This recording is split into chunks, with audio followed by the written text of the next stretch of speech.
au fond. On va tout de suite au fond. Au fond, Jung n'avait pas forcément tort. Évidemment, Jung, ça ne nous intéresse plus. Mais c'est quand même passionnant. Il n'avait pas forcément tort en disant que son inconscient, à lui, n'était pas fichu de la même façon que celui de Freud.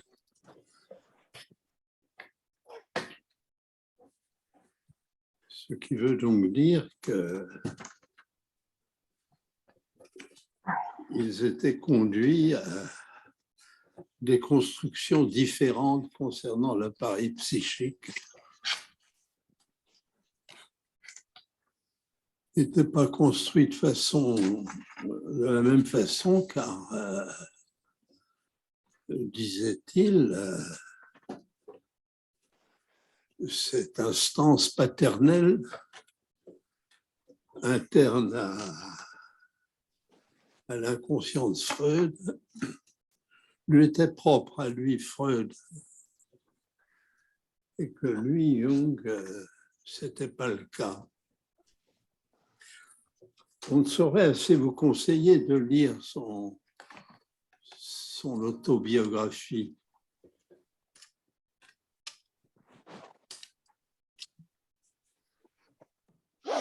Ceci étant, c'est avec beaucoup de plaisir et d'intérêt que je suis là à côté de Patrick, qui a accepté tout de suite et avec, semble-t-il, intérêt, que nous prenions ce thème. Peut-être bien, après tout, dans sa formulation très précise, le symptôme de Lacan. Le symptôme de Lacan, si l'on admet que ce qui fait parler de chacun d'entre nous, quel que soit le lit, la table ou l'estrade où il se situe, c'est son inconscient. Et donc son symptôme, eh bien, que nous voyons avec, au cours de cette année, et avec Patrick Guillaumard, que nous tâchions de préciser ce qu'il en était du symptôme de Lacan, et qui est évidemment indissociable de la construction qu'il a pu faire, nous proposer de l'appareil psychique. Je me permets, avant de passer la parole tout de suite à Patrick, de faire remarquer que Lacan, régulièrement, quand il parle de l'inconscient, le spécifie. Il dit l'inconscient freudien.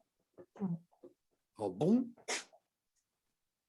C'est donc pas une valeur permanente et universelle. L'inconscient freudien, celui qui a fait parler Freud et permis la naissance de la psychanalyse, et qui donc ouvre bien sûr la question, l'inconscient freudien, et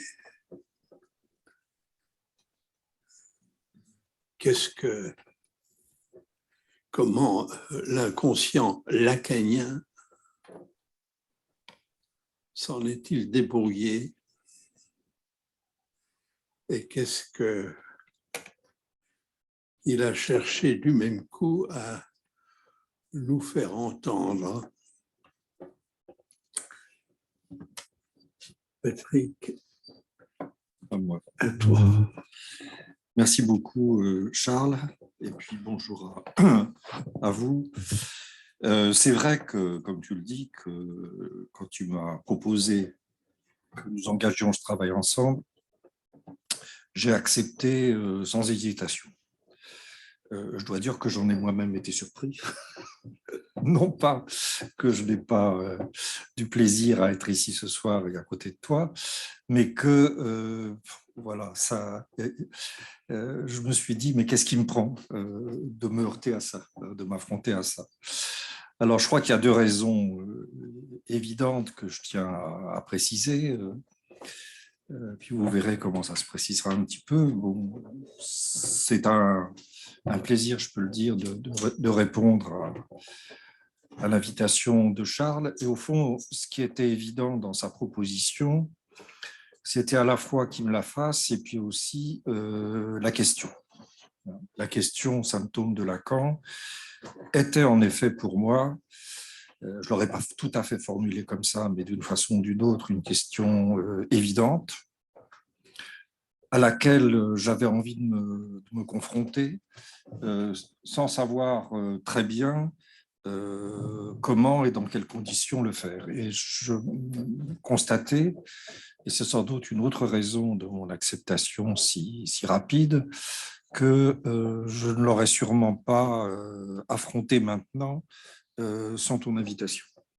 Parce qu'au fond, je crois que c'est une question, étant donné la façon dont je veux l'aborder, qui ne peut se situer d'une façon ou d'une autre que dans un transfert, puisque c'est une question, je vais en dire quelques mots, qui ne relève pas d'un savoir, mais d'une transmission. Sur une question comme celle-là, on peut l'aborder de deux façons. On peut dire qu'est-ce qu'on en pense, qu'est-ce que Lacan en a dit de son désir, de ce qu'il faisait parler. Freud en a dit quelque chose, Lacan aussi, j'en parlerai tout à l'heure. Mais comment entendre ce qu'il a dit et surtout en faire quelque chose aujourd'hui pour nous, enfin pour nous psychanalystes, sans se situer automatiquement dans une transmission de savoir. Non pas que cette transmission de savoir serait déplacée ou a priori sans intérêt, mais elle passerait largement à côté de ce dont il s'agit, c'est-à-dire une transmission de la psychanalyse, une affaire d'inconscient, c'est-à-dire l'impossibilité, en tout cas pour moi, d'aborder cette question sans me rappeler à ce qu'a pu être mon analyse avec Lacan et un certain nombre de souvenirs, et sans par conséquent y inclure volontairement mon transfert, c'est-à-dire mon propre rapport à mon inconscient, pour parler comme disait Lacan, et donc quelque chose que je peux difficilement ne pas risquer à appeler mon propre symptôme. J'espère que vous entendez bien qu'il ne s'agit pas comme ça de mettre en avant quelque chose d'un ego, mais je pense que cette question, telle qu'elle a été posée, telle que Charles l'a abordée, en psychanalyste, et très légitimement, elle engage le symptôme de chacun, exactement comme la transmission de la psychanalyse engage le symptôme et donc l'inconscient de chacun. Donc c'est comme ça que je vais l'aborder. Non sans risque, pas moyen de faire autrement, mais avec un certain désir et j'espère un certain nombre d'éclaircissements. Cette question, Lacan l'a abordée sous un autre nom avec Freud, sous un nom qui est le nom du désir du psychanalyste, en disant par exemple, s'interrogeant sur le désir de Freud, et en disant à un certain moment que toute la psychanalyse était appendue, suspendue au désir de Freud. Ça n'a rien d'étonnant, même si ça a pu surprendre quand Lacan l'a dit si fermement.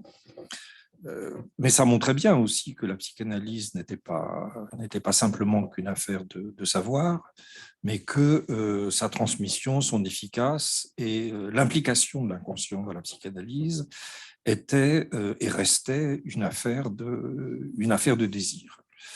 Il n'en a pas pour autant fait la psychologie de Freud, encore moins la psychobiographie de Freud, sûrement pas, mais à travers certains éléments que Freud posait, l'Oedipe en particulier, mais ce n'est pas le seul, il s'est interrogé sur ce que cherchait Freud, ce que Freud y avait engagé de son inconscient et ce qui nous en était effectivement transmis.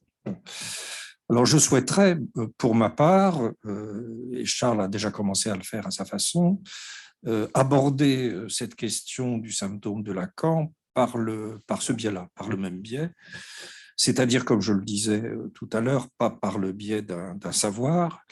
Lacan, avec justesse et humour, disait que Joyce avait donné du travail pour des siècles à des universitaires. En effet, ça commence. Lacan aussi a tout à fait donné du travail à des universitaires. Certaines écoles de psychanalyse se sont lancées dans un travail totalement universitaire sur l'œuvre de Lacan. Je ne considère pas du tout que ce travail soit sans intérêt. C'est la raison pour laquelle, me concernant, je suis resté à l'université où j'ai enseigné Lacan pendant de longues années. Je pensais que le travail qui pouvait se faire à l'université faisait partie de la transmission de la psychanalyse et que Lacan, pour sa part, dans sa création du département de psychanalyse, dont j'ai fait partie depuis le début, le souhaitait. Mais ce n'était pas pour que la psychanalyse devienne une affaire universitaire, ni que l'université s'en empare. C'était, je pense, pour y inscrire quelque chose. Après tout, l'université est un lieu d'écriture, d'archives, est un dépôt qu'on reprendra ou qu'on ne reprendra pas, mais aussi pour laisser le champ libre aux sociétés de psychanalyse, à commencer par la sienne, pour qu'on y fasse de la psychanalyse, et que ça ne soit pas une annexe de l'université. Donc, là aussi, je vais essayer d'entrer par ces questions en essayant de me situer moi-même comme analyste, c'est-à-dire, comme je vous le disais, pas sous le titre d'un savoir. Donc, la première question que je me suis posée, c'était sur quoi peut-on s'appuyer dans l'œuvre de Lacan, dans la position de Lacan, pour essayer de dégager quelque chose qu'on puisse nommer symptôme, symptôme de Lacan, qui engage son inconscient, et par conséquent, dont on puisse effectivement se réclamer. Alors, j'ai trouvé un certain nombre d'éléments de réponse ou d'éléments de réflexion. Je vais plutôt commencer par là, parce qu'en effet, Lacan, bien qu'il ait été extrêmement discret sur très différemment de Freud, sur son analyse, sa biographie, ses liens, sa famille, a fini par donner, je dis a fini par donner parce que je l'ai plutôt trouvé dans les derniers séminaires que dans les premiers. Je n'ai pas du tout fait une recherche complète, mais je me suis posé la question des clés, des éléments qui peuvent permettre d'y entendre quelque chose d'une façon telle qu'on peut penser que c'est quelque chose que Lacan a voulu transmettre, au fond, de son désir et de son inconscient, en relation avec quoi ? Avec son enseignement, bien sûr, mais aussi, j'y reviendrai un peu plus à la fin, avec sa passion de la transmission. En effet, il y a chez Lacan une passion de la transmission, une nécessité de faire séminaire, qu'il n'a jamais quitté jusqu'à la fin, qui me semble tout à fait voisine de ce qu'a pu être pour Joyce la nécessité d'écrire. Très, très, très clairement. Et petit à petit, par éclipse, par moment, Lacan s'est interrogé sur cette nécessité jusqu'à dire, bon, je pensais vous parler de ça un peu à la fin de mon exposé, mais je le pose un peu au début, jusqu'à dire qu'il se demandait qu'est-ce qui l'a poussé, en somme, à faire ces séminaires et à écrire. Il dit, c'est mon surmoi. C'est mon surmoi. Tout en disant qu'il n'a jamais fait de séminaire sur le surmoi. Ce qui est vrai, Ça ne veut pas dire qu'il n'en ait jamais parlé, mais en tout cas, il reconnaît que sa rage, sa passion, sa détermination. Alors sur moi, c'est un petit peu plus que le désir. Hein, c'est pour ça que j'employais le mot nécessité. Ça relève de ce qu'il a appelé, lui, son surmoi. Comment essayer de mieux attraper cette question, donc la question du symptôme de Lacan? J'ai choisi, enfin c'est venu comme ça, en tout cas pour ce soir, de lire et un peu de vous faire part de ce que j'ai pu vous trouver, en somme, des rapports entre Lacan et Joyce, entre Lacan et James Joyce, des comparaisons, des relations, dans la mesure où à la fois Lacan dit qu'il a trouvé chez James Joyce des questions qui se posaient mais qui n'arrivaient pas à formuler, que Joyce l'a devancé, mais dans quoi? Dans son œuvre aussi, dans son rapport à son écriture et dans son chemin, et que paradoxalement, c'est presque dans les commentaires que fait Lacan de cette œuvre, qu'il est en tout cas le plus directement ou indirectement autobiographique. Je vais vous en donner un exemple. Voilà, prenez-le comme il faut le prendre. Mais dans la première conférence qu'il a faite sur Joyce, donc avant qu'il fasse le séminaire sur le symptôme, il commence en disant à Stanislas, où effectivement il était, voilà, j'ai été dans un milieu religieux qu'il compare à l'univers de Joyce, qui lui était chez les jésuites. Stanislas, bien connu, n'est pas du tout un collège de jésuites, c'est tout à fait autre chose. Bon. Je me suis dit, pourquoi Lacan dit ça? Il se trouve que Stanislas, c'était le nom du frère de Joyce, auquel Joyce n'a pas cessé d'écrire. Alors, faites-moi le crédit de penser que je ne suis pas en train de faire la psychobiographie, hein, mais qu'il y a là, malgré tout, quelque chose de surprenant qui s'inscrit, qui se légitime, comme si, dans ce mot, enfin ce signifiant, Lacan se reconnaissait, qu'est-ce que ça veut dire, mais se reconnaissait une fraternité, hein, au sens propre et au sens figuré, avec Joyce. Et ça, tout de suite, hein, c'est la première phrase de la première conférence de Lacan sur Joyce, qui en somme s'amorce sur une reconnaissance de fraternité. Hein, on peut dire une reconnaissance de fraternité, comme on dit une reconnaissance de dette. Et cette fraternité, avec des aspects critiques, différents, etc., ne le quitte pas. Hein. On a l'impression que Lacan s'y retrouve très bien, presque trop bien, que sa passion pour Joyce a peu, voire pas de limite, et aussi pour le symptôme, sauf qu'au dernier moment, il s'en différencie. Je me suis demandé, comme ça, en réfléchissant, après tout, comment pourrait-on nommer le symptôme de Lacan? La psychanalyse, bon, c'est un peu trop facile, et puis après tout, qu'est-ce que ça veut dire? Enfin, sûrement quelque chose qu'il a accroché, son analyse en tout cas. Est-ce qu'on peut dire que le symptôme de Lacan, enfin que la psychanalyse serait le symptôme de Lacan? C'est pas complètement faux, hein, vous verrez tout à l'heure, à une réserve près qui effectivement est de taille. Mais il y a quelque chose qui est très proche et très différent, c'est-à-dire que Joyce a disparu dans son œuvre, hein, c'est voulu immortel, c'est Lacan lui-même qui le dit, je vous en dirai un passage tout à l'heure, a voulu atteindre l'immortalité de l'auteur, de l'écrivain, séparé, on sommes présents et séparés dans son œuvre. Lacan accompagne très brillamment Joyce, plus avec avec le portrait de l'artiste en jeune homme qu'avec dans d'autres œuvres, en tout cas à mon avis, mais très clairement à propos de Finnegans Wake, il s'en écarte, enfin, il fait un pas de côté, hein. Alors, qui préserve quoi? Ce pas de côté, ben, ça préserve justement la question qu'évoquait Charles tout à l'heure, enfin au début de ce séminaire de ce soir, c'est-à-dire la question de l'inconscient. Quand, dans cette première conférence, Lacan dit de Joyce qu'il est désabonné de l'inconscient, je ne sais pas si vous avez lu, si ça vous a frappé, je me suis demandé ce que ça voulait dire. En fait, ce que ça veut dire, c'est qu'il est ininterprétable.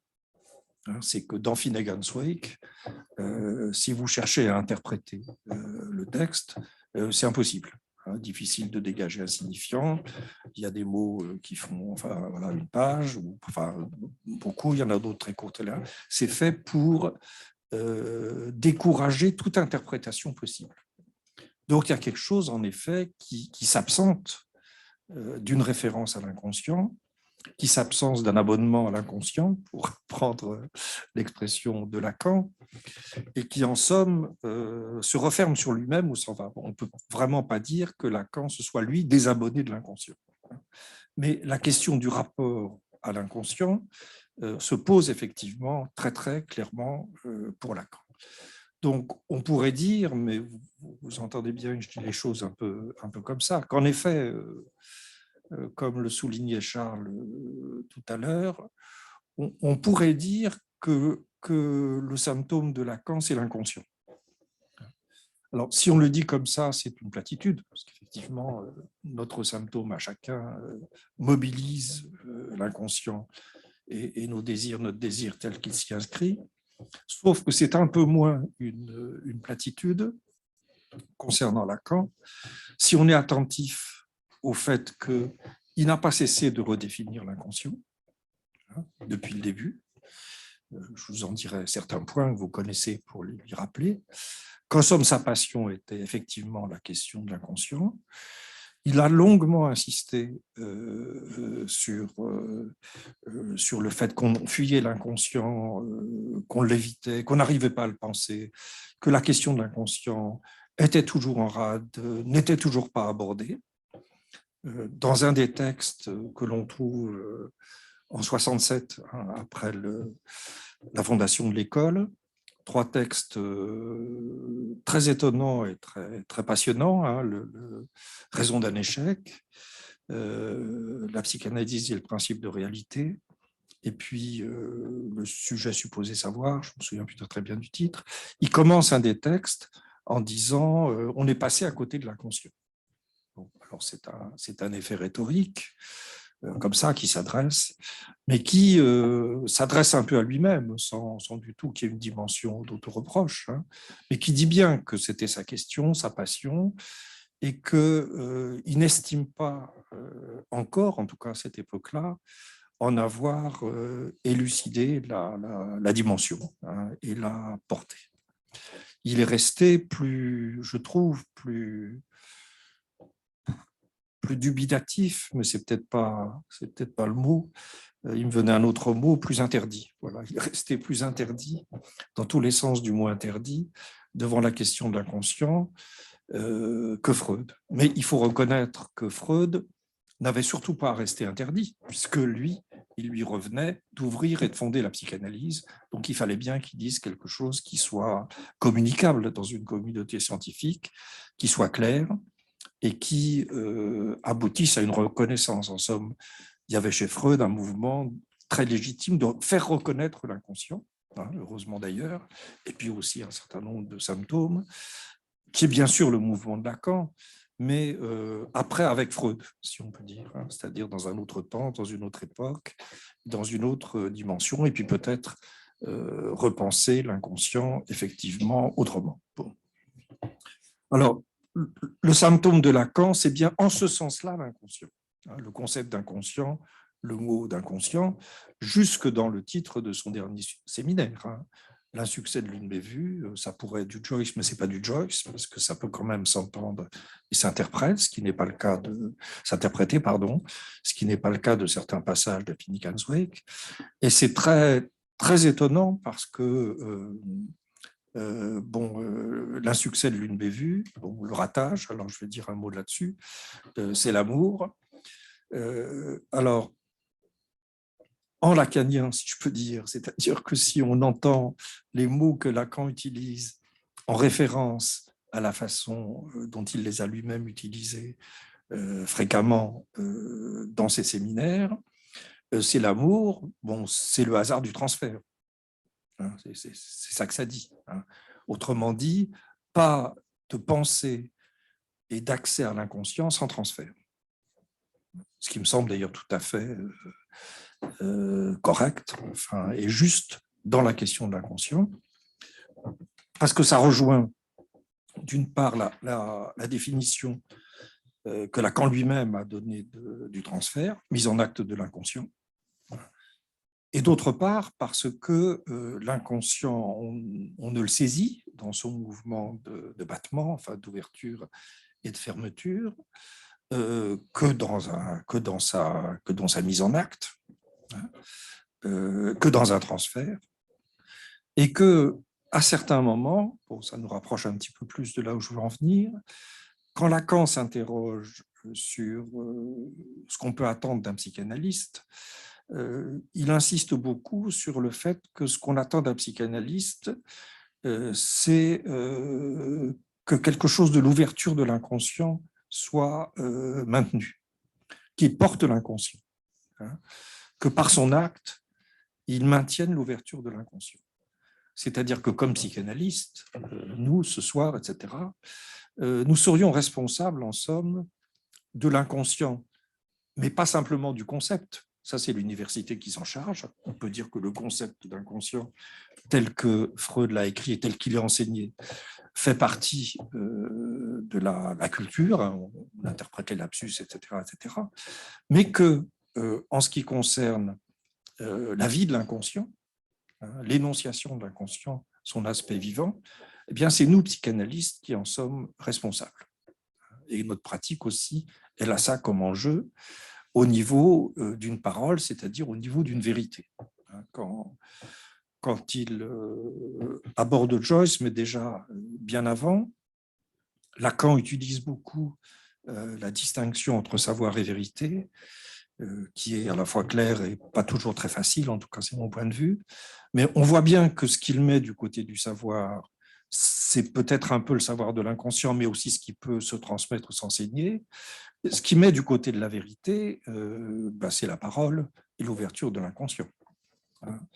Si la vérité est midite, c'est parce qu'elle n'existe que dite. Évidemment, lu, dite, entendu. L'inconscient, il n'est pas midi.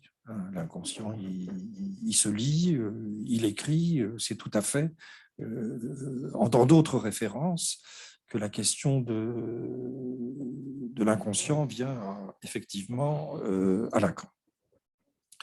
Alors, à propos de cette question de l'inconscient et de la responsabilité que Lacan rappelle, d'une façon très claire, en somme, qui indique qu'il y a une tresse entre sa nécessité, j'emploie exprès le mot nécessité, enfin jusqu'à la fin de sa vie, jusqu'à ce qu'il soit muet, jusqu'à ce qu'il ne puisse plus parler.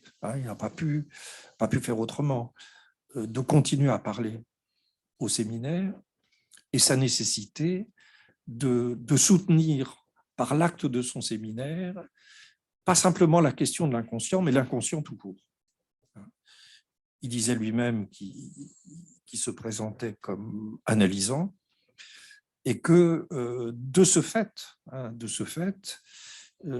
il pensait, ou il montrait, ou il soutenait que l'inconscient ne pouvait être soutenu qu'en référence à un acte, et c'était pour lui la raison de cet acte.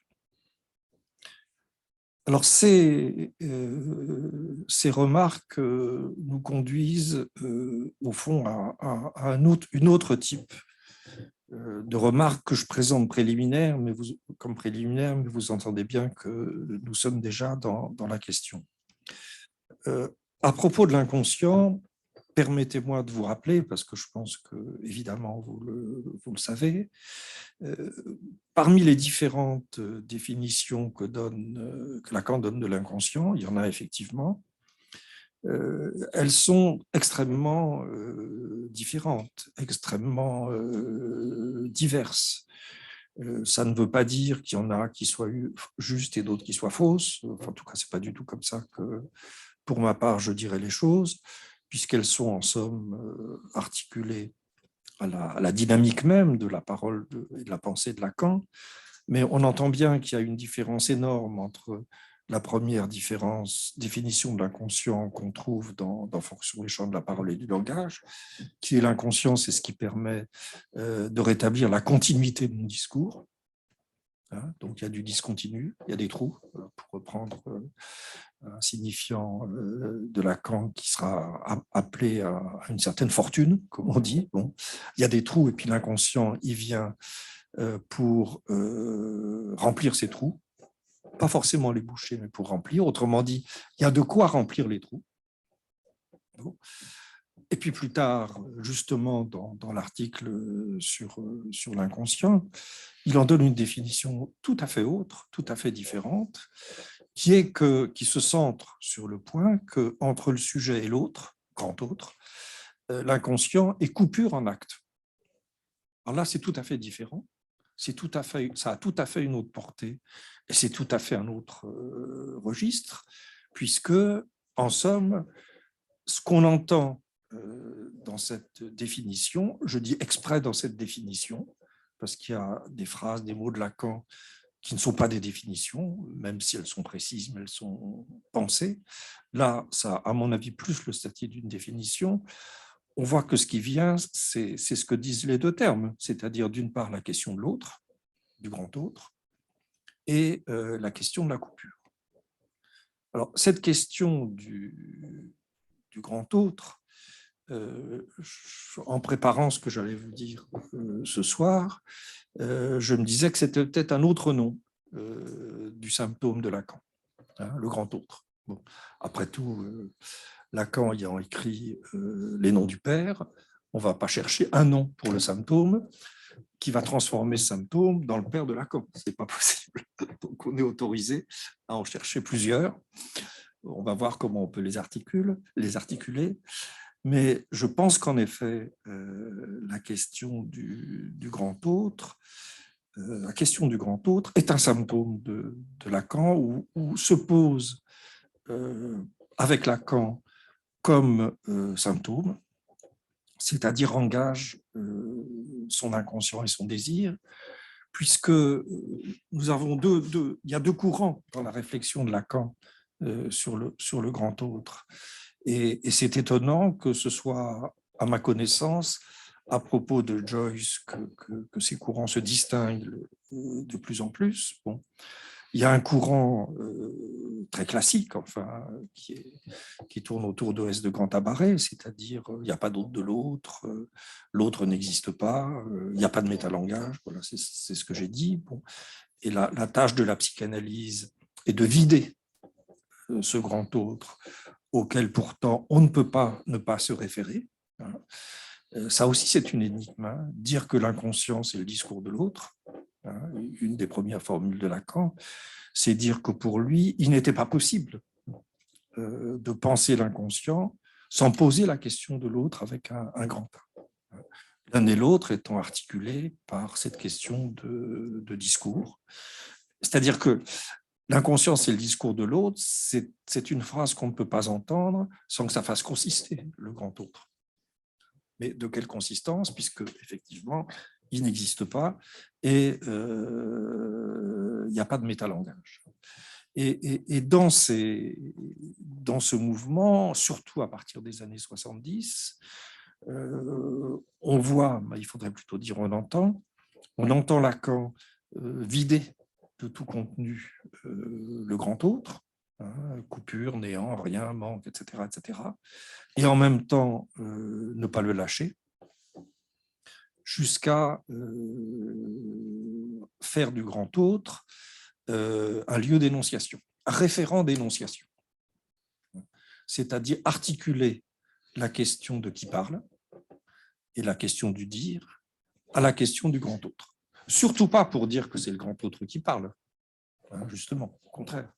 Mais en tout cas, en laissant entendre que c'est peut-être pas très facile de poser la question qui parle sans convoquer la question du grand autre, pas forcément pour l'ériger, mais aussi peut-être pour le faire effectivement chuter.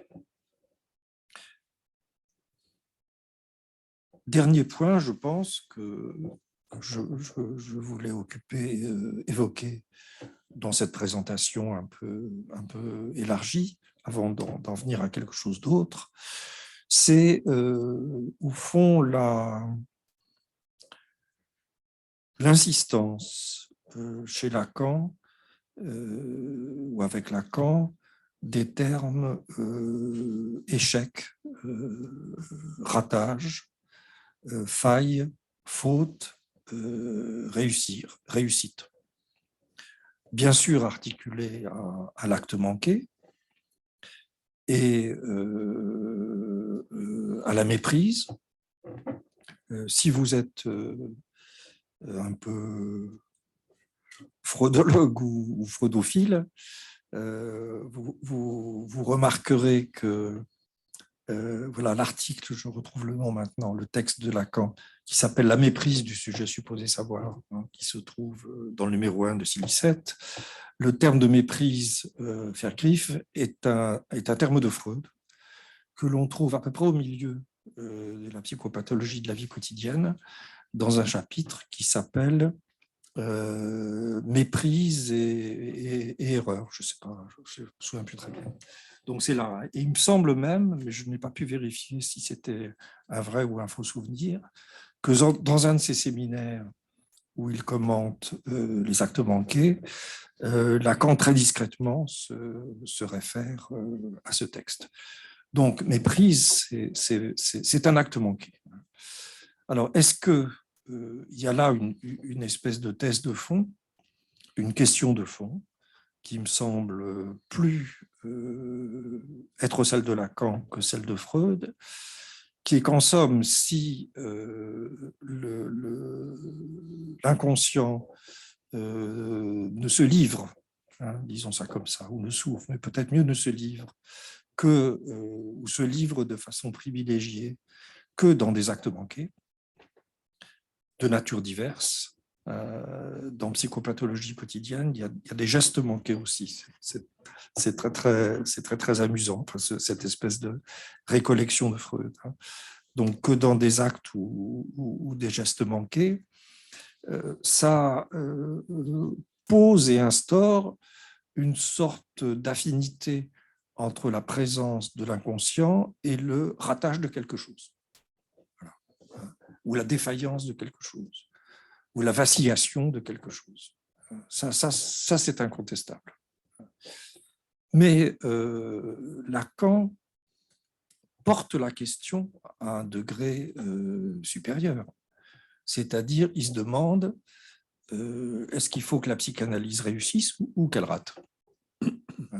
Si la psychanalyse réussit, eh ben, est-ce qu'à ce moment-là, elle ne va pas perdre, elle ne va pas basculer dans le savoir et perdre en somme ce qui est sa seule raison, l'existence de l'inconscient. Donc, faudrait-il que la psychanalyse rate? Alors, ça serait trop simple. Ça serait trop simple parce que ça serait trop dialectique de dire plus je rate, plus je réussis, plus j'échoue, plus je réussis. Bon. Bien que quelquefois, on le présente comme ça. Enfin, il y a un questionnement autour de la réussite de la psychanalyse. Je vous lirai justement un texte dans un instant, qui, à mon avis, dont on trouve des échos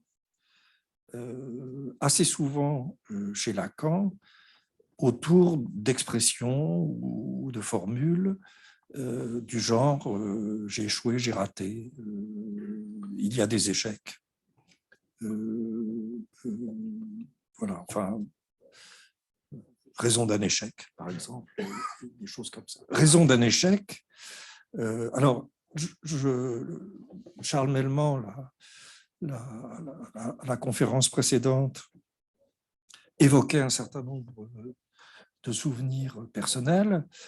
J'ai évidemment les miens avec nos différences d'inscription dans l'histoire de la psychanalyse, mais parmi ces souvenirs personnels qui me remuaient et qui ne me laissaient pas tranquille, c'était la façon dont ce que Lacan soutenait au nom d'un échec, qui était au fond peut-être tout simplement un impossible à dire, ou un impossible à transmettre, ou quelque chose qui relevait de cette nécessité qui viendrait de l'impossible à écrire complètement, etc., ou à transmettre.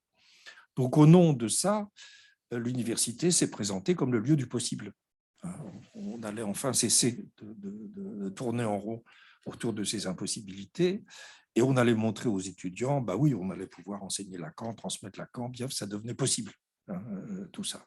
C'est-à-dire une méprise, c'est le cas de le dire, totale sur la nature de l'inconscient, qui du coup évidemment a passé sous la table, et puis sur le poids, inconscient, c'est le cas de le dire, de ce terme d'échec,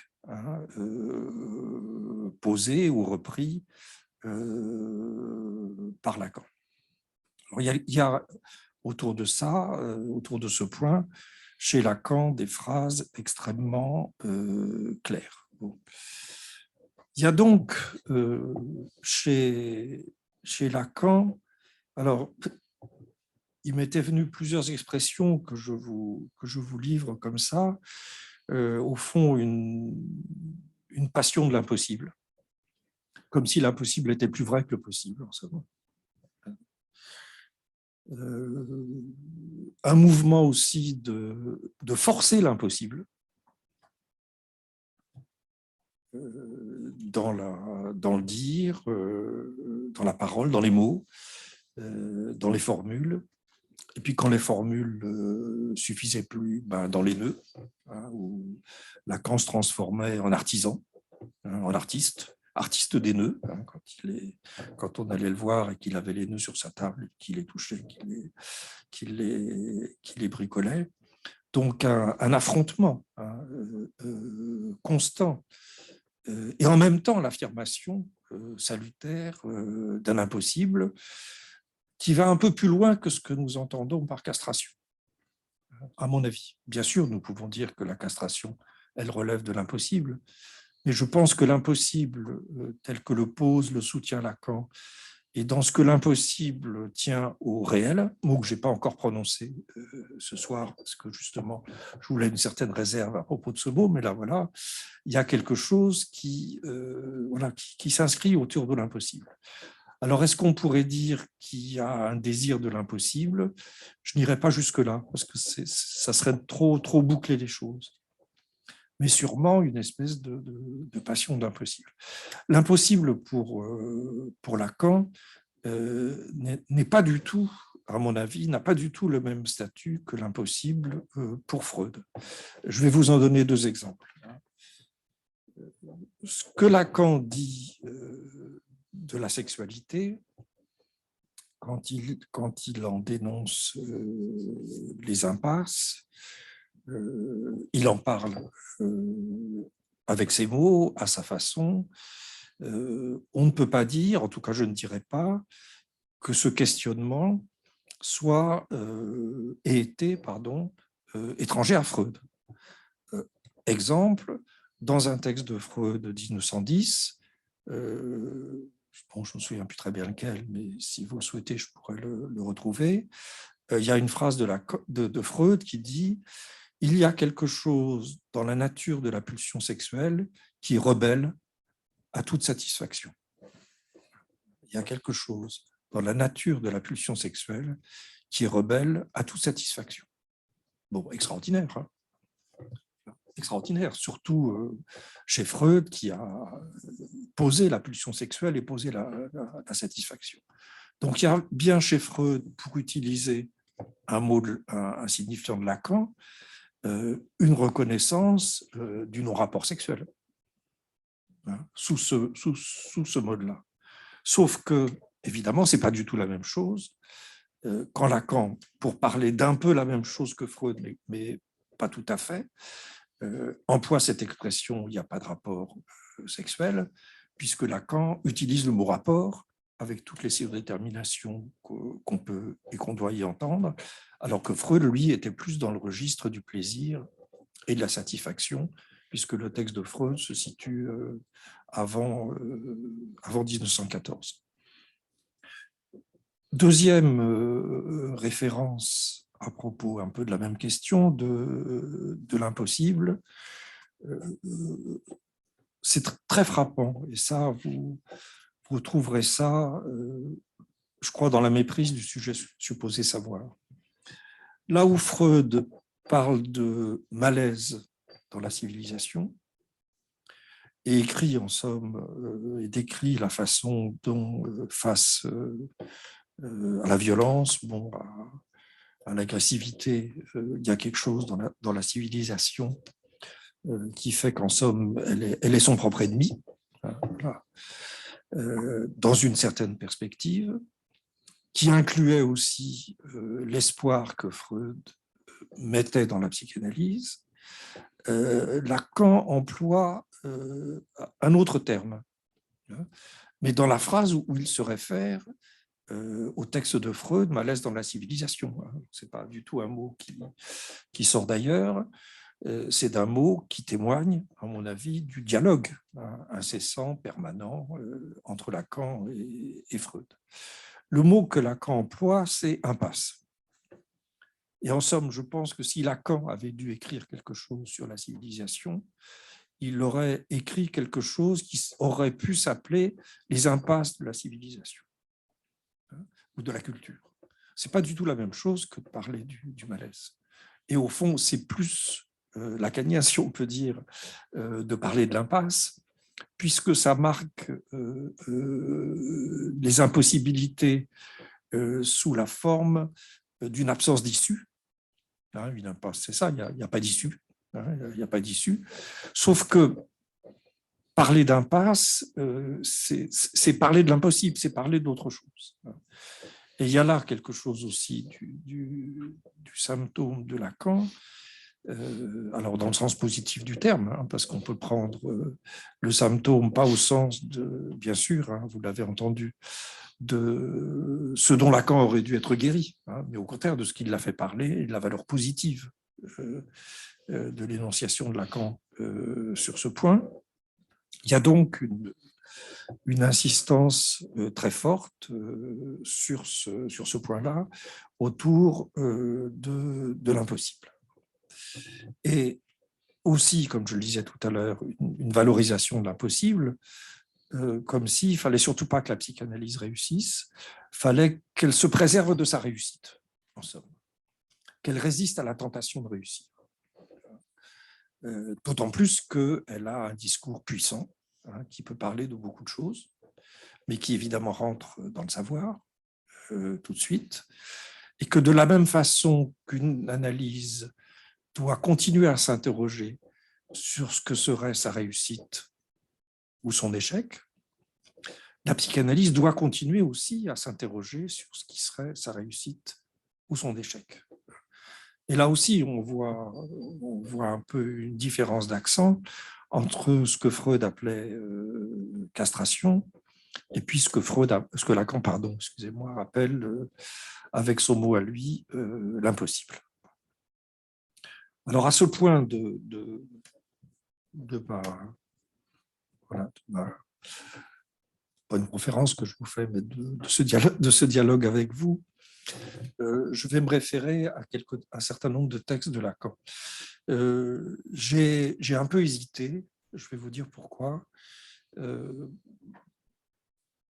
me suis dit, au fond, est-ce que je parle de position de Lacan sans m'appuyer sur des textes, ou est-ce que, de façon fragmentaire et précise, je cite quand même certains textes de Lacan. J'ai choisi de vous citer malgré tout quelques textes de Lacan, pour que il n'y ait pas d'ambiguïté. Je ne serais pas très à l'aise de faire passer, évidemment, j'y réussirais pas, mes propres pensées pour celles de Lacan, quand je fais rien d'autre que répéter Lacan, et je pense que c'est plus honnête et plus convenable, de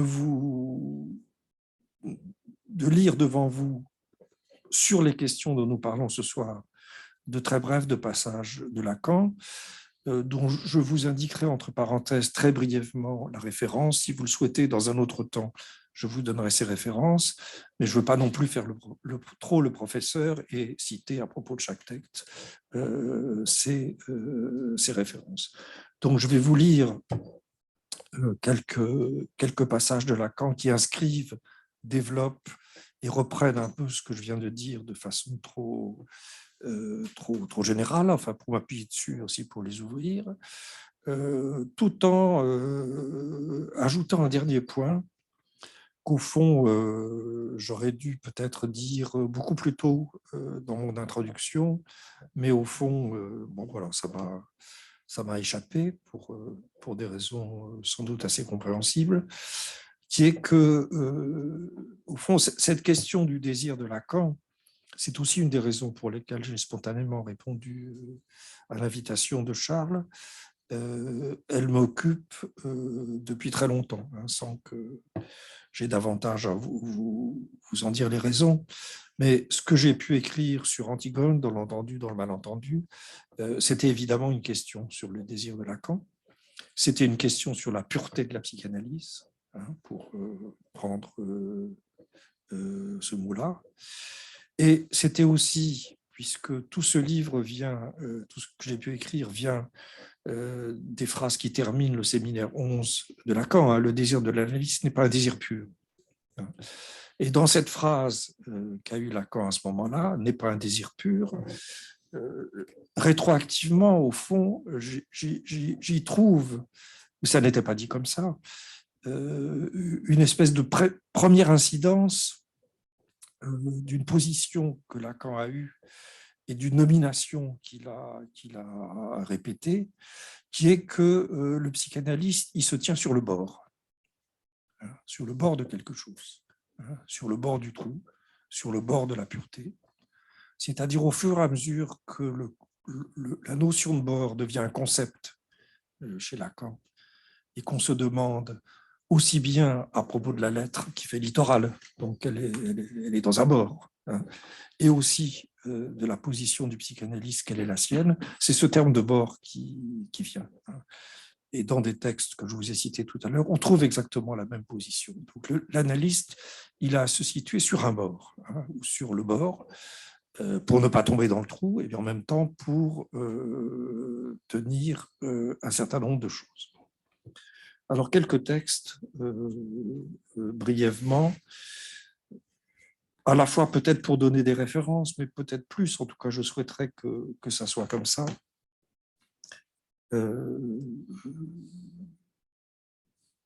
Prolonger, hein, ces questions que je viens de poser. Alors, je prendrai principalement ces textes, je vous le donne, dans la troisième, hein, qu'on trouve dans une lettre de l'école freudienne, numéro 21, si j'ai bonne mémoire, et puis dans le séminaire sur le symptôme, et dans les conférences que Lacan a faites sur Joyce avant de faire le séminaire. Alors, premier texte, au fond,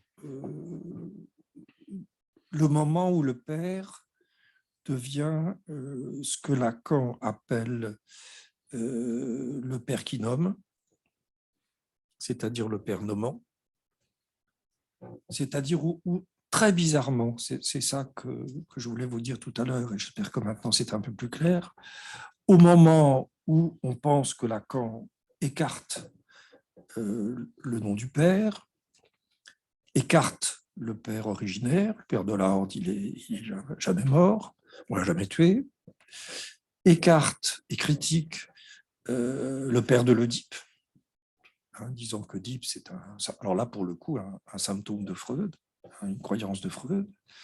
On pourrait penser que tout ce qui se pose et se pense autour de cette place du père, comme origine justement, et peut-être comme nomination, disparaît, hein, pour laisser la place à un vide de l'origine, thème évidemment tout à fait lacanien.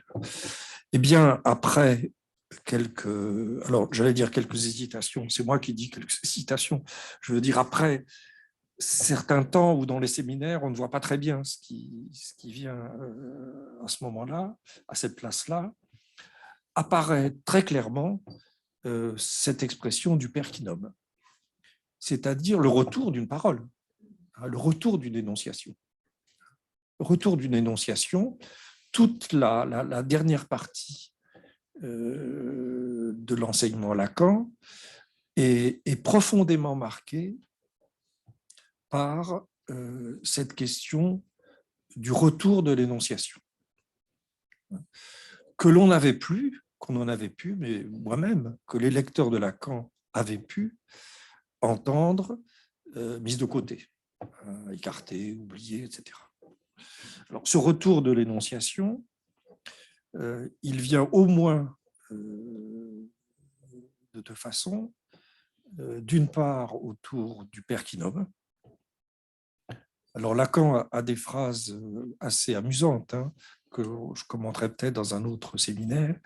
Il dit, à propos de la Genèse, c'est le Père qui nomme, mais enfin, c'est Ève qui parle. C'est-à-dire que c'est la femme qui parle et qui utilise le langage que le Père a donné. Ce qui fait qu'il y a aussi un virage autour de la position de la femme. Mais à côté de ça, il y a cette phrase tout à fait classique, hein, que l'on trouve dans les Tourdis, qu'on dise, hein, reste oublié derrière ce qui se dit, dans ce qui s'entend. Donc, commentaire qu'on dise. Donc, il y a du dire, hein, le dire, il est oublié. Hein, voilà. Dans ce qui s'entend, le signifiant, ça s'entend. Hein, la lettre, ça se dit, mais le signifiant, ça s'entend. Donc, il y a cette question du qu'on dise qui revient. Hein, très, très massivement, si je peux dire, au lieu de l'autre. Très fortement. Et puis, il y a un autre retour très, très étonnant. Enfin, étonnant. C'est étonnant si on pense trop facilement, et la pensée de Lacan, évidemment, peut s'y prêter, qu'il y a des étapes dans la pensée de Lacan, hein, c'est-à-dire des théories qu'il pose, puis qu'il abandonne, et en somme, qu'il y a un progrès significatif qui fait que ce qu'il a soutenu à un moment donné, il le laisse de côté. Alors bien sûr, c'est vrai pour certaines notions, la métaphore par exemple, et d'autres, mais très étonnamment, il y a des énoncés, des définitions conceptuelles qui reviennent de façon cyclique. Et par exemple, ce qui revient à propos de ça, c'est le rapport entre l'énoncé et l'énonciation. Au point, justement, de resituer, mais là je parle de Lacan 75-67, hein, de resituer toute la question de l'interprétation. Alors, il y en a plusieurs modèles, bon, je n'aurai pas le temps de parler tout ce soir, mais autour de la question de l'énonciation. Et de reprendre toute la question de l'énigme autour du rapport entre énoncé et énonciation. Mais je reviens à mon texte pour un peu centrer les choses et d'être, je dirais, un peu moins bavard. Bon. Le Père comme nom et celui qui nomme, c'est pas pareil.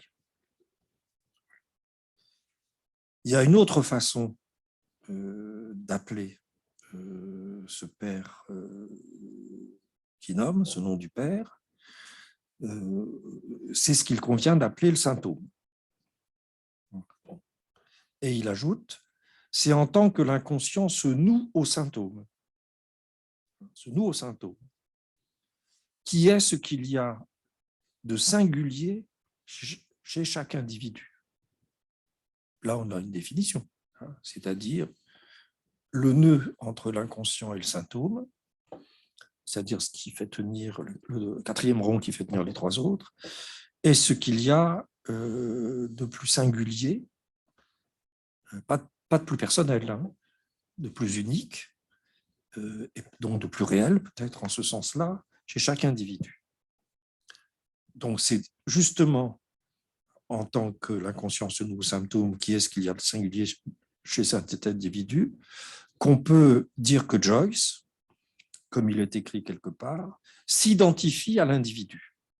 C'est-à-dire que, à l'individuel, il le dit en anglais, c'est-à-dire la singularité de Joyce fait partie de ce que Lacan appelle le symptôme de Joyce. Alors, jusqu'au point où cette singularité, ce serait le cas de Finnegan's Wake, c'est-à-dire tournerait en rond, hein, serait une espèce de langage solipsiste qui ne renverrait plus à rien, hein, qui serait ininterprétable, et où le sujet, en somme, serait désabonné de l'inconscient ou aurait disparu. Joyce, continue Lacan, est celui qui se privilégie d'avoir été au point extrême pour incarner en lui le symptôme. Donc, le symptôme est une incarnation du symptôme, hein, c'est ça que ça a l'air de dire. Ce par quoi, alors là il s'agit de Joyce, il échappe à toute mort possible de s'être réduit à une structure, hein, voilà, qui est celle de l'homme. Donc, vous voyez bien, hein, il y a le singulier, il y a la structure, il y a toute mort possible. Alors, comment entendre ce toute mort possible? Très clairement, à propos de Joyce, sa vie s'identifie à sa vie d'écrivain. Il n'est plus que quelqu'un qui écrit.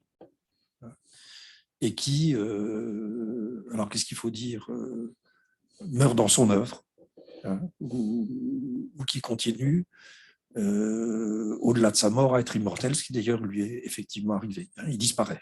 Bon. C'est ça le symptôme aussi. Bon. Voilà. Je ne commente pas plus ce passage, j'y reviendrai, mais peut-être une autre fois. Alors, autre définition du symptôme, hein, je dis bien du symptôme. Vous voyez bien que là, il y a un lien entre symptôme et symptôme, mais la plupart des textes que je vais vous lire, c'est pour ça que je les ai choisis, s'articulent effectivement sur ce lien, hein, entre symptôme et symptôme. Alors, une autre définition du symptôme, qui est, je dirais, aussi forte que problématique, je dirais ça comme ça, c'est la question du réel, c'est le nom de réel. Lacan dit bien qu'il a inventé le réel.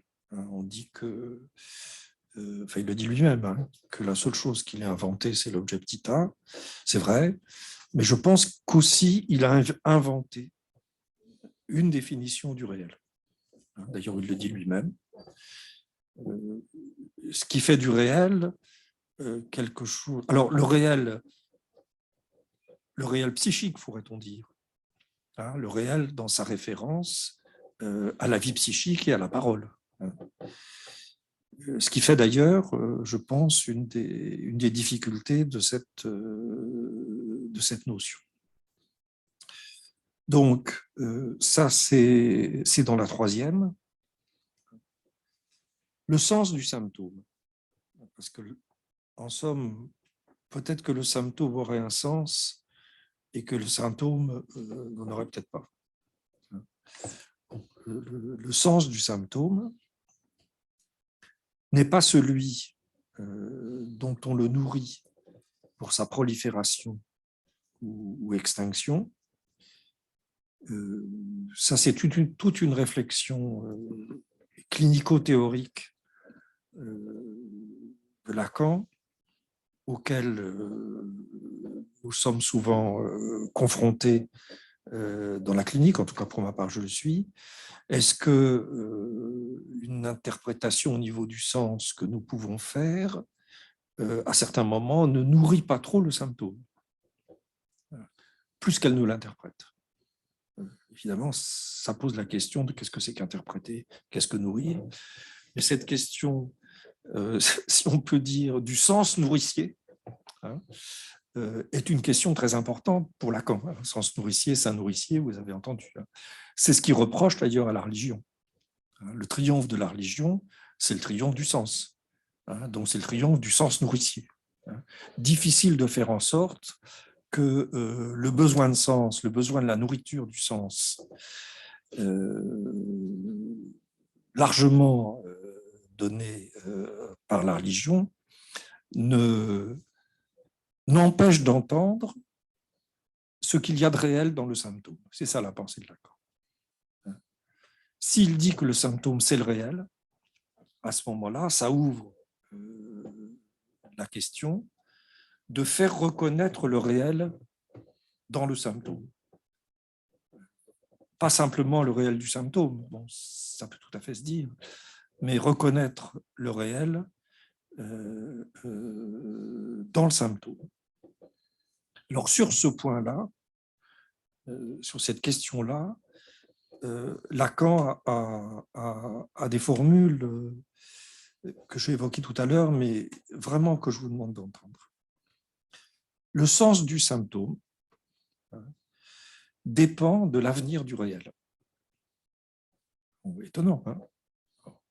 L'avenir du réel. L'avenir d'une illusion, disait Freud. L'avenir du réel, aurait pu dire Lacan, mais l'avenir du réel, pour autant que Lacan a inventé cette catégorie. C'est-à-dire une catégorie qui permet de donner un statut à l'impossible et aussi au nécessaire.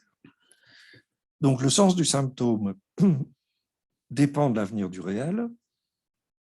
Donc, comme je l'ai dit à la conférence de presse, de la réussite de la psychanalyse à Rome. Alors, c'est quoi la réussite de la psychanalyse? Qu'est-ce qu'on entend par réussite de la psychanalyse? C'est tordre le cou au réel ou avoir la bonne interprétation au niveau du sens. Ce qu'on lui demande, continue-t-il, à la psychanalyse, c'est de nous débarrasser et du réel et du symptôme. Donc, d'aller dans le sens d'un discours qui se réclame du sens et qui, par conséquent, ferait, dans le même moment, disparaître à la fois le symptôme et le réel, c'est-à-dire le bébé avec l'eau du bain, pourrait-on dire. C'est ça qu'on demande à la psychanalyse. Et c'est au nom de ça, peut-être, qu'on la demande. Là où on la demande, bon, on ne la demande plus tellement maintenant, mais enfin à l'époque, à l'université ou dans des lieux de soins. Si elle a du succès à cette demande, la psychanalyse, on peut s'attendre à tout, à savoir à un retour de la vraie religion, continue Lacan, par exemple, qui, comme vous le savez, n'a pas l'air de dépérir. Elle n'est pas folle, la vraie religion, bon, elle va plus ou moins bien, ça dépend. Tous les espoirs lui sont bons, si je puis dire, elle les sanctifie. La religion sanctifie les espoirs. Et ce terme d'espoir est très important dans la pensée de Lacan.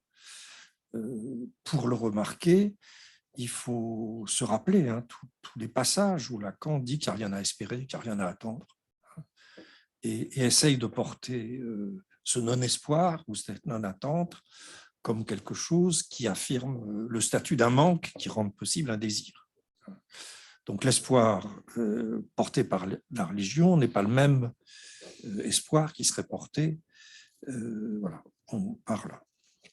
Mais si la psychanalyse donc réussit, elle s'éteindra de n'être qu'un symptôme oublié.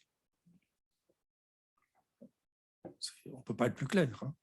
Si la psychanalyse réussit, alors qu'est-ce que ça veut dire réussir? On peut se poser. Elle s'éteindra de n'être qu'un symptôme oublié. Elle ne doit pas s'en épater, la psychanalyse, c'est le destin de la vérité, tel qu'elle-même le pose au principe. La vérité s'oublie. Justement parce que c'est la vérité. Elle est faite pour être oubliée. Donc, tout dépend de si le réel insiste. Je continue à lire le passage. Et vous entendez bien dans ces phrases comment, quand Lacan dit que la vérité est midite, hein, ce n'est pas une petite phrase comme ça qui consiste à dire oui, on ne dit jamais ce qu'il faut, on n'en dit qu'à moitié, l'autre, etc., etc. Bon, c'est la barre du réel sur la vérité, il dit, hein, qui est justement à préserver la vérité dans une dimension d'énonciation, hein, c'est-à-dire dire, et pas dans une dimension de savoir. Savoir, il n'est pas midi, on sait ou on ne sait pas. Hein. Donc là aussi, il y a le même mouvement chez lui. Donc tout dépend de si le réel insiste. Hein, justement. Il faut que la psychanalyse échoue. Il faut que la psychanalyse... Alors, échoue à quoi? À être la psychanalyse. Mais quelle idée, que veut dire le mot psychanalyse et quelle idée on se fait de la psychanalyse si on dit qu'il faut que la psychanalyse échoue? Enfin, si Lacan dit qu'il faut que la psychanalyse échoue. Bon, je ne sais pas si vous avez une réponse, mais pour que ça ne soit pas une tautologie, et quelque chose en somme qui nous embarrasse, je vois pas d'autres, enfin il y en a sûrement plusieurs, mais je vois pas d'autre moyen que de se demander qu'est-ce que c'est que la psychanalyse, en somme. Mais de ne pas savoir ce que c'est que la psychanalyse au sens où on ne sait pas ce que c'est que l'inconscient. Parce que la psychanalyse, on sait ce que c'est. Il y a des livres partout, il y a des Freud, etc. Mais que si on n'oublie pas justement que la psychanalyse a un lien avec la vérité, donc avec le dire, eh bien, et pour que l'inconscient soit préservé, parce que c'est ça dont il s'agit, la psychanalyse serait le gardien de l'inconscient, on pourrait dire ça comme ça. Eh bien, il faut que la psychanalyse échoue, il faut reconnaître qu'elle en prend la voie et qu'elle a donc encore de bonnes chances de rester un symptôme, de croître et de multiplier. Bon, voilà, un passage. Donc, vous voyez, hein, ce que je vous disais tout à l'heure comme ça, c'est assez intrinsèque, si je peux dire, à la pensée de Lacan. Alors, dans la même texte, même référence et dans la même continuité, on trouve aussi quelque chose. En somme, de quoi, la question de Lacan, je crois que c'est celle-là, de quoi est capable la psychanalyse concernant quoi? Concernant ce qu'elle peut exorciser. Vous verrez pourquoi j'emploie exprès ce mot. Parce qu'il y a chez Lacan, comme chez Freud, de façon forte, je crois, mais de façon différente, l'idée que de la même façon que la psychanalyse, alors là je parle de Freud, pourrait être un remède contre l'illusion, je pense à l'avenir d'une illusion, et contre le malaise de la civilisation, ne serait-ce qu'en nous permettant de l'identifier et de le nommer. Il y a aussi chez Lacan, non pas l'idée que la psychanalyse est un progrès, parce que la notion de progrès, on a beaucoup de mal à la penser en dehors d'une linéarité, c'est-à-dire en dehors du fait du trajet historique d'aller d'un point à un autre. Et ce n'est pas du tout ça, en tout cas, qui est la pensée de Lacan, si je peux dire, en aucune façon. Il s'agit bien au contraire de nous prémunir contre quelque chose. Alors, par exemple, de faire du grand autre, de substantifier le grand autre, de faire le grand autre un être, un Dieu, ou je ne sais quelle notion, et par conséquent que par rapport à ça, la psychanalyse est valeur d'exorcisme. Exorcisme, pour Lacan qui savait un peu le poids des mots, c'est pas rien. Je ne sais pas si vous avez vu le film L'Exorciste. Hein. C'est quand même un film qui a du poids. Hein. Et la petite fille, elle n'est exorcisée qu'à condition que le père soit lui habité par le diable en question, hein, ce qui n'est pas sans rapport avec la façon dont Lacan interroge la pratique analytique. Bon. Le seul exorcisme dont soit capable la psychanalyse, là je cite Lacan, hein, le seul exorcisme dont soit capable la psychanalyse, c'est que le déchiffrage se résume. Alors là, vous voyez, c'est interprété, mais Lacan est en train de développer, où il s'interroge, c'est très très intéressant, sur, en somme, une économie de l'interprétation. On peut appeler ça comme ça, une économie de l'interprétation. Et je dirais volontiers que le symptôme de Lacan, c'est de développer ou de s'en tenir à un bon usage ou une certaine économie de l'interprétation, puisqu'il faut bien interpréter pour que l'inconscient soit reconnu. S'il n'y a plus rien à interpréter, et s'il n'y a plus d'équivoque, ben, c'est Finnegan's Wake, désabonné de l'inconscient. Mais comment œuvrer dans cette économie de l'inconscient pour que l'interprétation n'efface pas l'inconscient? Et alors, du coup, je vais employer une expression que je n'avais pas employée jusqu'à présent, le sujet de l'inconscient. Parce qu'après tout, l'inconscient, on s'en fout. Je veux dire, si c'est une notion comme ça, ou un bien, etc., ça n'a aucune importance. Ce qui compte, c'est le sujet de l'inconscient, quelle que soit la difficulté qu'on ait à le penser. Donc, la psychanalyse, elle serait capable d'exorcisme. Hein. Entendez bien que Lacan dit ça à Rome, hein, après avoir visité le Vatican. Hein. Donc on est complètement dans l'affaire. C'est que le déchiffrage, se résume à ce qui fait le chiffre, à ce qui fait que le symptôme, c'est quelque chose qui, avant tout, ne cesse pas de s'écrire du réel. Le symptôme serait quelque chose qui ne cesse pas de s'écrire du réel, et qu'aller à l'apprivoiser jusqu'au point où le langage en puisse faire l'équivoque, c'est là par quoi le terrain est gagné, qui sépare le symptôme d'autre chose. Et là, on voit que Lacan introduit l'équivoque, qui est une de ces théories de l'interprétation. Il y en a plusieurs, mais il y a ça. Hein. Quand on peut entendre des collègues, j'en entends moi-même, dire que l'interprétation tourne autour du signifiant manquant ou du signifiant qui manque, c'est pas tout à fait ça. Hein. Si un signifiant qui manquait réapparaît, bien sûr, ça permet de faire résonner l'inconscient, etc. Mais très profondément pour Freud, pour Lacan, pardon, c'est d'ailleurs ça qui reproche à Joyce, c'est l'équivoque à ce moment-là qui est le cœur de l'interprétation.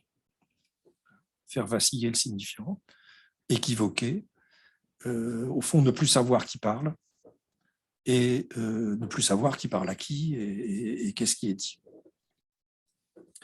Et il y a un certain nombre de développements de Lacan sur cette notion d'équivoque. Alors, je continue. Je vais juste terminer la lecture avec vous de quelques passages de la troisième, puis je garderai les autres textes pour d'autres fois. C'est un petit peu plus loin. Il parle de la jouissance de l'autre, qui ne pourrait exister que par l'intermédiaire de la parole. Et c'est là que l'on saisit ce qu'il y a de plus vivant ou de plus mort dans le langage. C'est une énigme, hein, ce qu'il y a de plus vivant ou de plus mort dans le langage, à savoir la lettre. C'est uniquement à partir de là que nous avons accès au réel. Alors, si on entend bien, accès au réel et accès à l'inconscient, ce sont deux choses différentes. On peut essayer intellectuellement, rhétoriquement presque, de dire, bah oui, accès au réel, c'est accès au réel de l'inconscient. Bon. Mais il faut absolument s'éviter, je pense, ce genre de facilité ou des faits rhétoriques,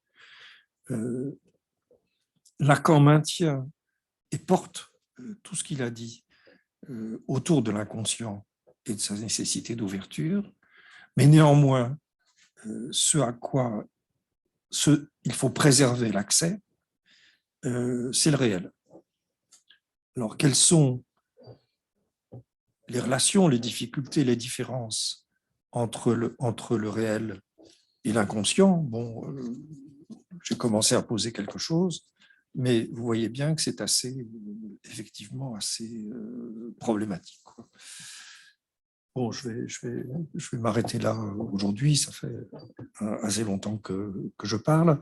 Je voulais terminer sur une référence, mais que j'ai déjà donnée tout à l'heure et que je vous redonne. C'est au fond cette affirmation, hein, de Lacan, s'interrogeant sur ce qui le pousse à parler, hein, et à continuer ses séminaires, c'est, dit-il, son surmoi. C'est étonnant de la part de quelqu'un qui a défini le surmoi comme l'impératif de la jouissance. Ça, c'est bien, c'est une définition à laquelle il tient, hein. Que ce soit ça qui lui revienne sous la forme d'un commandement et donc d'une nécessité, mais de transmettre ce qu'il nous a transmis. Donc ça aussi, c'est quelque chose du symptôme, en effet, de Lacan, qui nous a laissé léguer et dont nous essayons de parler. Je vous remercie.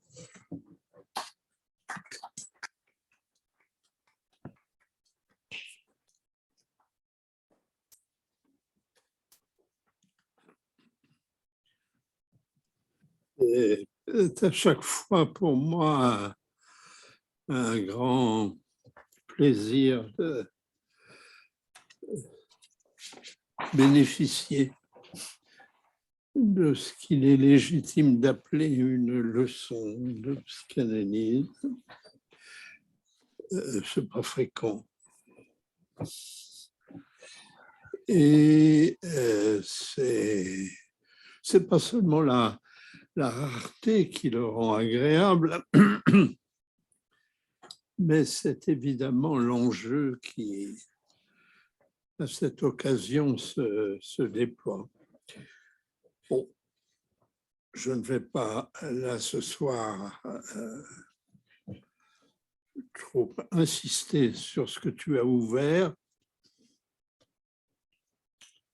Je vais peut-être raconter une très mince anecdote récemment vécue concernant la nature de l'inconscient.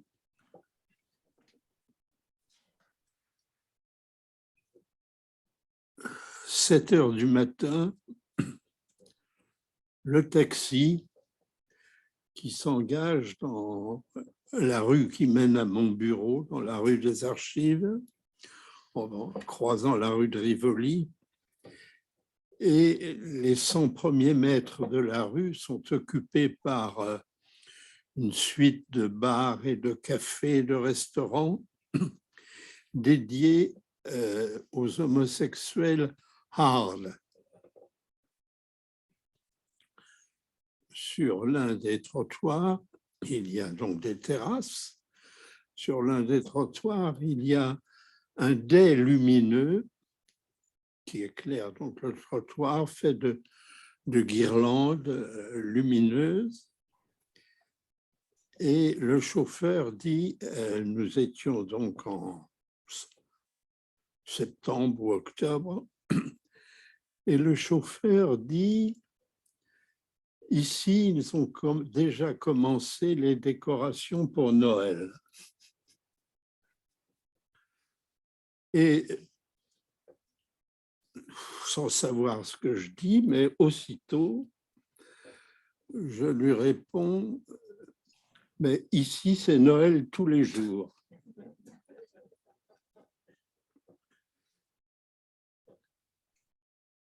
aucun de nous n'a évidemment, ni lui ni moi, je dirais, entendu ce qui a pu se dire. Et puis, on va supposer que celui qui est le passager du taxi s'interroge quand même sur qu'est-ce que c'est que cet échange, et qu'il entend que la zone qu'ils ont traversée et dont le passager a dit qu'ici c'était Noël tous les jours, c'est la zone, c'est un peu plat, mais j'y peux rien, il arrive à l'inconscient de ne pas être toujours très spirituel. C'est la zone du no-elle. On était dans la zone du no-elle. Autrement dit, sans l'avoir voulu ni cherché, nous avions affirmé une solidarité, lui et moi. C'est-à-dire que nous, eh bien, nous savions, nous étions supposés savoir que la virilité, justement, elle ne pouvait pas se dispenser de elle. Et que, mais nous avions quand même levé une impasse étrange, et qui est que quand je m'adresse à autrui, je m'adresse toujours, quel que soit son sexe, à un autre. C'est bien là que commence le problème, quel que soit son sexe. Et là, nous avions réussi à substituer à l'homosexualité un goût pour l'hétéro qui, cependant, ne nous différenciait pas, lui et moi. Hein? Tout ce qu'on a fait en 3 secondes, sans le savoir et sans savoir qui parlait. Qui est-ce qui émettait ce genre de conneries comme ça? Bon. Ceci simplement, et je fais pas... pour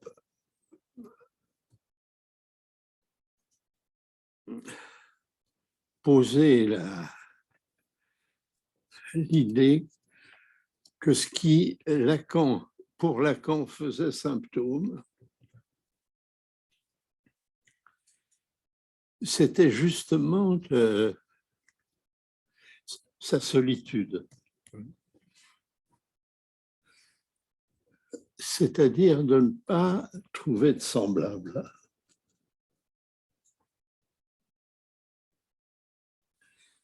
Et que sa passion de l'enseignement était peut-être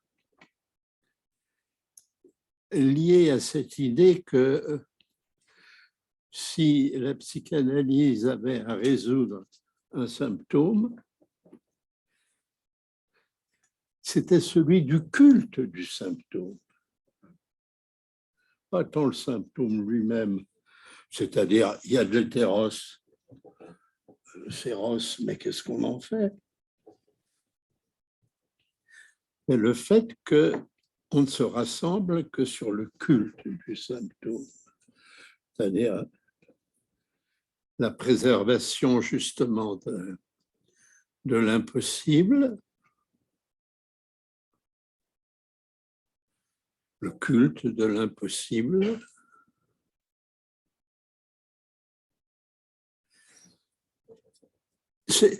c'est abominable l'inconscient, puisque Cela veut dire que quand je parle, premièrement, c'est comme l'anecdote que je viens de raconter, premièrement, je ne sais pas ce que je dis.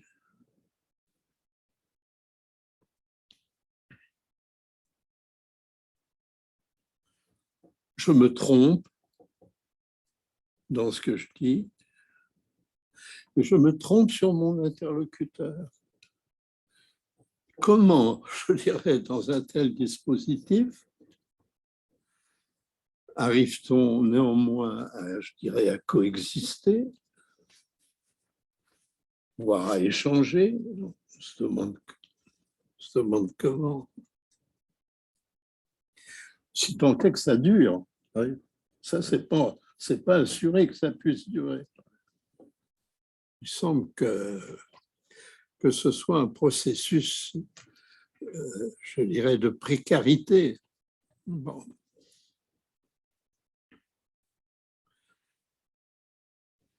Ce que tu as très très bien fait sans cesse ressortir à propos de cette question de l'échec réussite, est-ce que la réussite de la psychanalyse, c'est son échec?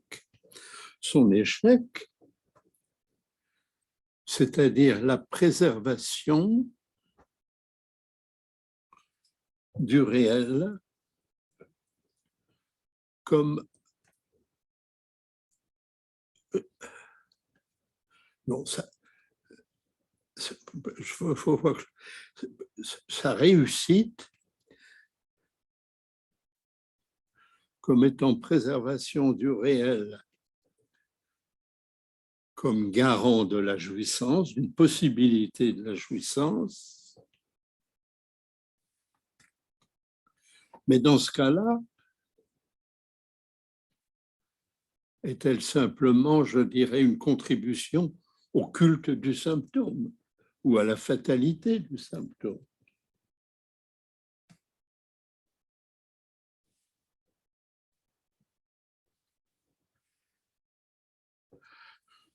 Le symptôme, je crois que nous pouvons, à l'occasion de ce que tu nous as si admirablement présenté, retenir que c'est le culte de l'insatisfaction sexuelle.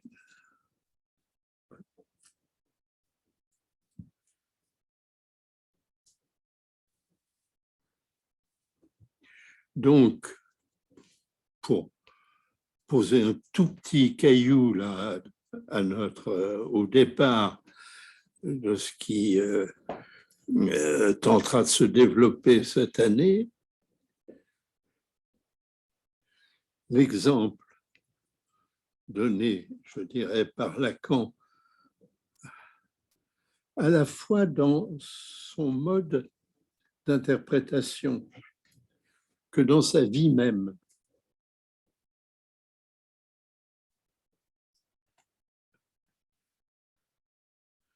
C'est-à-dire la récusation permanente, la dénonciation, voire le fait de tourner au ridicule, cette pusillanimité devant le risque d'un accomplissement de la jouissance, d'une réussite de la jouissance. Une sorte de préservation permanente de ce qui effectivement pourrait être une catastrophe psychique.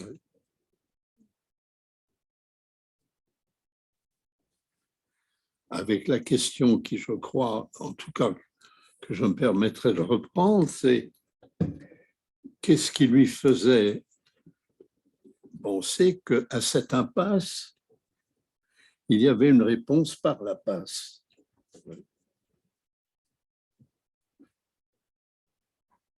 En tout cas, ça figure dans ses spéculations. Quant à son interprétation, quant à ses interprétations, j'ai maintes fois essayé d'interroger mes copains sur la façon dont ils avaient entendu Lacan dans leur cure. Réponse. Jamais ait pu obtenir. Allez, écoutez, il a sûrement fait une interprétation brillante. Moi, je n'ai pas eu la chance d'en bénéficier. Je suis un orphelin d'interprétation lacanienne, mais sûrement, et je n'ai jamais entendu un analysant de Lacan vous faire valoir l'interprétation qui aurait été clé et décisive dans sa cure, voire même, je dirais, l'interprétation tout court, si ce n'est sa façon que l'on connaît d'arrêter au moment supposé où c'est de l'autre que la formulation faite par l'analysant, il aurait à entendre depuis le lieu de l'autre, qu'il aurait lui-même à entendre ce qui animait son propos. Autrement dit, moi, je t'interprète rien du tout, mais écoute là ce qui te fait parler. Écoute-le, entends-le.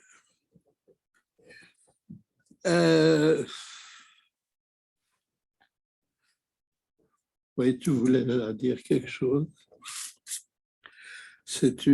Il y a un petit livre qui est apparu et que certains d'entre vous ont certainement regardé parce que il est petit et qu'il n'y a pas beaucoup de pages, ça encourage évidemment, et qui est le récit de son analyse par une dame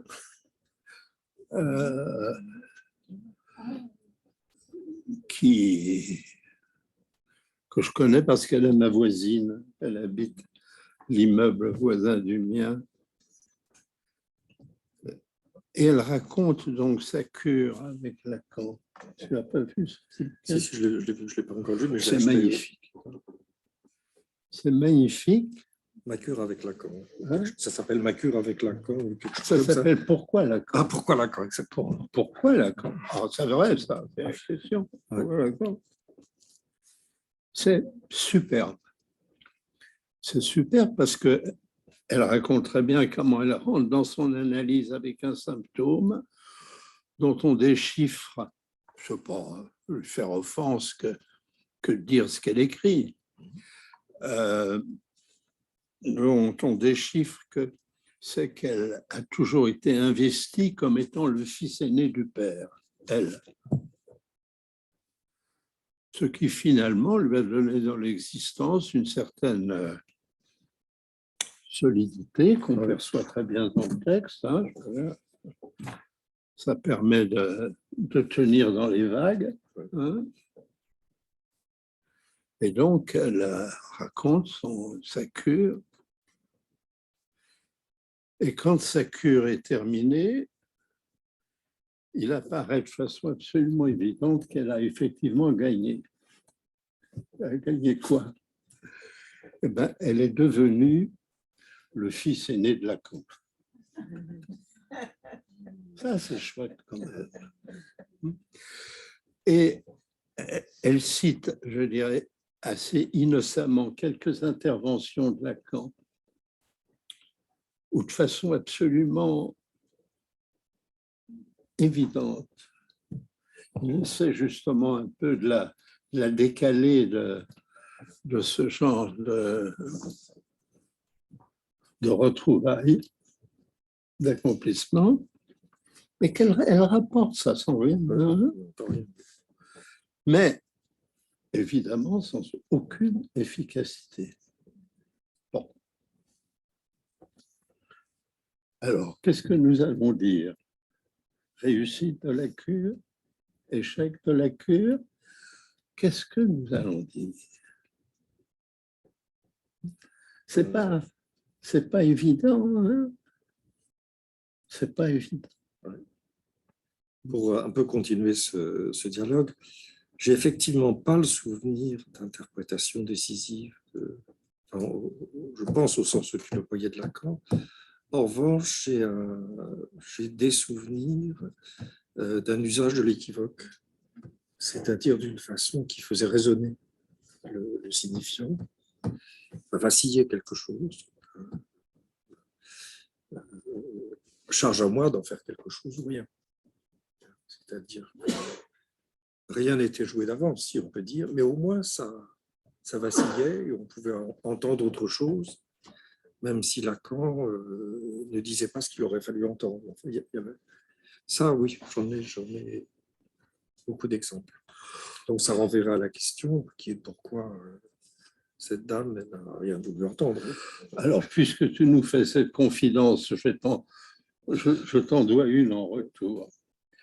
La seule interprétation, entre guillemets, que j'ai eue de Lacan, c'était en dehors du divan, au moment où je passais le long de sa cheminée, sur laquelle il y avait un vase ventru, vernissé, manifestement chinois, et où j'ai dû frôler le vase d'un peu près, et où il m'a dit « Vous n'allez tout de même pas casser un vase qui a 2000 ans. » Hein, ça vous frappe, ça, n'est-ce pas? Oui. Bon. Comme ça. Comme ça. Hein? Je ne l'ai pas cassé. Je ne l'ai pas cassé. Tu t'éloignes un peu quand même, tu ne l'as pas frôlé. Et même là, je ne suis pas en train de le casser. Hein? Bon, je suis en train de rien casser du tout. Bon. Est-ce que, malgré l'heure avancée, vous avez quelques remarques? Tout va bien? Oui, vous pouvez, on peut rentrer tranquille. Eh bien, donc, rendez-vous le mois prochain où on continuera ce Alors, projet. justement, je voulais vous dire que je n'ai pas eu être présent à la première séance de séminaire. Bon, j'étais pas en état physique pour des raisons médicales d'être là, et qu'au prochain séminaire, bon, le calendrier de l'Allier et le mien ne collent pas tout à fait. J'ai enfin, des choses à faire, renseignements en Amérique latine prévues depuis. Donc, malheureusement, je ne serai pas là en décembre, sauf si la pandémie s'aggrave. Alors, c'est peut-être ça que je dois souhaiter. Hein. À ce moment-là, bien sûr, je viendrai. Ben, écoute, on te regrettera, évidemment, mais nous, on poursuivra quand même. On poursuit. Allez, à bientôt. À bientôt. Merci, au revoir. Merci, au revoir. Merci à tous. Merci. Merci. Merci beaucoup. Au revoir. Merci. Au revoir. Merci.